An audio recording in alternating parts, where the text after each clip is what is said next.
గ్రీన్‌ల్యాండ్‌పై ఇప్పుడు అమెరికా కన్నేయడం ఎప్పటినుంచో కన్నేసింది. ట్రంప్ దాన్ని ఇప్పుడు అధీనంలోకి తీసుకోవడం కాదు, డైరెక్ట్‌గా విలీనం చేస్తామంటున్నాడు. అంటే గ్రీన్‌ల్యాండ్‌ని ఆధీనంలోకి తీసుకొని వాళ్ళకి కావాల్సినవి తీసుకోనో, లేకపోతే ఏదో ఒకటి చేసుకోనో, తర్వాత విడిచిపెట్టేయడం అనేది అధీనంలోకి తీసుకోవడం. కానీ ఇప్పుడు గ్రీన్‌ల్యాండ్ మీద ఉన్నటువంటి ఆ ఖనిజ సంపద ఏదైతే ఉందో అది సామాన్యమైనటువంటి ఖనిజ సంపద కాదు. అది ఒక దేశాన్ని, అంటే అమెరికా లాంటి దేశం ఆల్రెడీ ఇప్పుడు అది అగ్రరాజ్యం, అలాగే జీడిపిలో నెంబర్ 1. ఇలాంటి పరిస్థితుల్లో చైనాని పూర్తిగా కట్టడి చేయాలంటే గ్రీన్‌ల్యాండ్ లాంటి దేశం వీళ్ళ అధీనంలో ఉండాలి, లేదా విలీనమై ఉండాలి. అందుకే ఇప్పుడు ఏం చేస్తున్నాడు ట్రంప్, పూర్తిగా దాన్ని అమెరికాలో విలీనం చేయడానికి చూస్తున్నాడు. పైగా అది కేవలం 57,000 మంది జనాభాతో కూడినటువంటి దేశం కాబట్టి ఆ జనాభా ఇప్పుడు అమెరికాతో కలిసిపోయినా వాళ్ళకి వచ్చిన నష్టమేమీ లేదనే ఉద్దేశంతో వాళ్ళని కొనేయడానికి కానీ, లేదా బెదిరించి అయినా సరే విలీనం చేసుకోవడానికి చూస్తున్నాడు. దీని మీద ఏం చెప్తున్నాడు, మాస్కో, బీజింగ్, రష్యా అలాగే చైనా, ఈ 2 దేశాల ఆధిపత్యం పెరిగిపోతుంది. ఈ 2 దేశాల ఆధిపత్యం పెరిగిపోతే అది రేపు మేము కాకపోయినా వాళ్ళైనా స్వాధీనం చేసుకుంటారు. ఇప్పటికే చైనా దగ్గర విపరీతంగా ఖనిజ సంపద ఉంది. మనకి ఇవ్వడానికి కూడా అది ఆంక్షలతో కూడినటువంటి ఆ రేర్ ఎర్త్ మినరల్స్ ఇస్తుంది కాబట్టి మనం దాన్ని ఎందుకు అడుక్కోవాలి. పక్కనే ఉన్నటువంటి గ్రీన్‌ల్యాండ్‌ని దగ్గర వచ్చి వాళ్ళు మొత్తం లాగేసుకెళ్ళిపోతున్నారు. ఇప్పటికే 11% వాటా ఇప్పుడు చైనాకు ఉంది, 8% వాటా రష్యాకు ఉంది.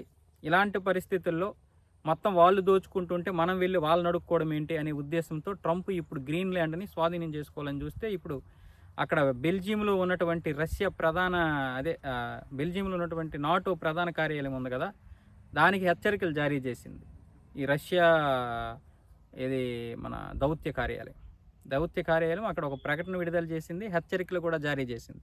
కేవలం మాస్కోని, బీజింగ్ని మీరు దృష్టిలో పెట్టుకొని ఈ బూచీని చూపించి మీరు గ్రీన్‌ల్యాండ్‌ని ఆధీనం చేసుకోవాలని చూస్తున్నారు. పైగా ఇప్పుడు అక్కడ నాటో వ్యతిరేకం ఉంటుంది, కానీ నాటో దేశాలతో కూడినటువంటి ఒక సైన్యం కూడా ఇప్పుడు అక్కడ మోహరిస్తున్నారు గ్రీన్‌ల్యాండ్‌లో.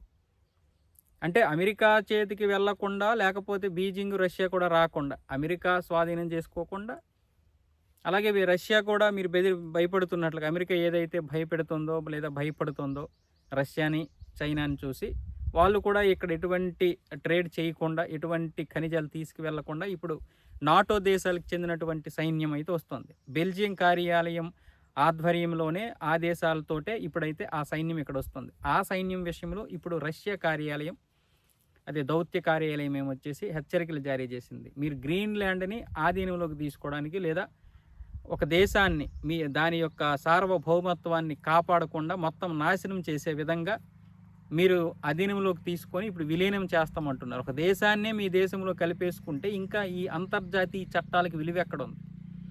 కాబట్టి ఈ తీవ్రమైనటువంటి పరిణామాల్ని అమెరికా ఎదుర్కోవాల్సి వస్తుంది. అలాగే నాటో కూడా దీనికి సమాధానం చెప్పాల్సి వస్తుంది. రేపు ఈ నాటోకి ఎటువంటి విలువ కూడా ఉండదు. గ్రీన్‌ల్యాండ్‌ని కనుక అమెరికా చేతిలోకి ఇచ్చేసినా, లేదా గ్రీన్‌ల్యాండ్ స్వేచ్ఛగా ట్రేడ్ చేసుకుంటున్నటువంటి విధానాన్ని నాటో ఆపినా, రేపు దాని యొక్క పరిణామాలు తీవ్రంగానే ఉంటాయని ఇప్పుడు రష్యా అయితే హెచ్చరించింది. చైనా ఇంతకుముందే బీజింగ్ నుంచి అయితే హెచ్చరికలు జారీ అయ్యాయి, లేదా ప్రకటనలు జారీ అయ్యాయి. కానీ ఇప్పుడు దీన్ని వదిలేస్తే మాత్రం ఈ విషయంలో ట్రంప్ ఒక పిచ్చోడే అనుకుందాం, పిచ్చోడు, వాడు ఒక మెంటలోడు, పక్కన పెడదాం. కానీ గ్రీన్‌ల్యాండ్ దేశాన్ని ఎలా వదులుకుంటాడు? ఇప్పుడు రష్యా విపరీతంగా తవ్వుకొని పోతుంది. ఇప్పుడేమో డెన్మార్క్ ఏం చేయగలదు? డెన్మార్క్ నాటోలో ఉన్నటువంటి దేశమే అయినా సరే ఇప్పుడు కేవలం దాని మీద పాక్షికంగా మాత్రమే దానికి అధికారం ఉంది, పూర్తి అధికారం అయితే లేదు గ్రీన్‌ల్యాండ్ మీద. ఒక దేశం అలాంటి ఖనిజ సంపదని ఒక అగ్రరాజ్యం ఎలా వదులుకుంటాం? కాకపోతే ఇలాంటి దాడి ఒకవేళ మనమే ఆ పరిస్థితుల్లో ఉన్నా కూడా చేసి తీరాల్సిందే. ఆ పిచ్చోడు అమెరికా అవన్నీ వదిలేయండి, నికోలస్ మదురోని అరెస్ట్ చేయడం అవన్నీ దారుణం అనుకోవచ్చు. కానీ ఒక అగ్రరాజ్యం అంటే అది ఒక రకమైనటువంటి ప్రపంచాన్ని తినేద్దాం అన్నటువంటి విధానంగా ఉంటుంది. మొదలే ఇప్పుడు అన్ని దేశాల మధ్య యుద్ధాలు మొదలుపెట్టి, యుద్ధాలు చేసుకునేలా చేసి, వాళ్ళ దగ్గర ఏమొచ్చేసి ఆయుధాలు అమ్ముకొని బ్రతుకుతున్నటువంటి ఒక దేశం అది. అలాంటి దేశం గ్రీన్‌ల్యాండ్ లాంటి ప్రదేశాన్ని వదిలేస్తుందా?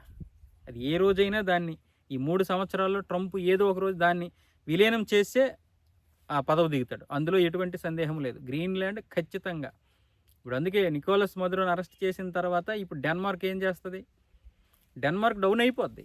ఎంత నాటో దేశమైనా సరే, అమెరికా కూడా నాటో దేశమే. ఐక్యరాజ్య సమితే అమెరికా చెప్పినట్లు వింటుంది, నాటో దేశాలు కూడా అమెరికా చెప్పినట్లునే వింటాయి. ఇప్పుడు 2 ముక్కలు నాటో అయిపోతే ఎవడికి నష్టం? అమెరికా ఎటువైపు ఉంటాయి, అమెరికా వైపు ఉన్న దేశాలన్నీ లాభపడతాయి, మిగతా దేశాలన్నీ తర్వాత వాటికి తగదిమి తందానే. కాబట్టి ఏ పరిస్థితుల్లో చూసినా సరే నాటో దేశం అమెరికాని హెచ్చరిస్తుందే తప్ప విలీనాన్ని మాత్రం ఆపలేవు.